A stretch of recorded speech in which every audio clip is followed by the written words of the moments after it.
तुम्ही या चॅनलवर नवीन असाल तर सबस्क्राइब करा, तसेच लाईक आणि शेअर नक्की करा। सोलापूरसाठी उजनी धरणातून पाण्याचा विसर्ग।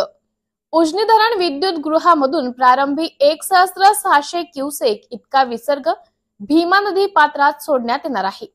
विसर्गामध्ये झपाट्याने वाढ करून 6000 क्युसेक करण्यात येणार असल्याची माहिती कार्यकारी अभियंता रापो मोरे, उजनी धरण व्यवस्थापक विभाग, भीमानगर यांनी प्रसिद्धी पत्रकाद्वारे दिली आहे।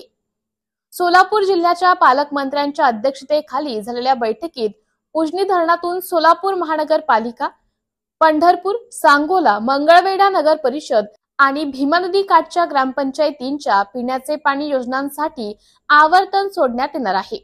सकल भागातील संबंधित नागरिकांनी योग्य ती दक्षता घेऊन पाटबंधारे विभागास सहकार्य करावे असं आवाहन प्रसिद्धी पत्रकाद्वारे केले आहे। सध्या उजनी धरणातून सीनामाढा योजना 333 क्युसेक, दहिगाव 120 क्युसेक, बोगदा 810 क्युसेक, कालवा 2950 क्युसेक असा विसर्ग चालू आहे।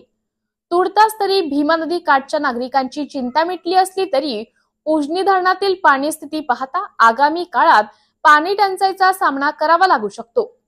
उजनी धरण पाणलोट झपाट्याने अल्प होत असल्याने नागरिकांची तारंबळ होत आहे।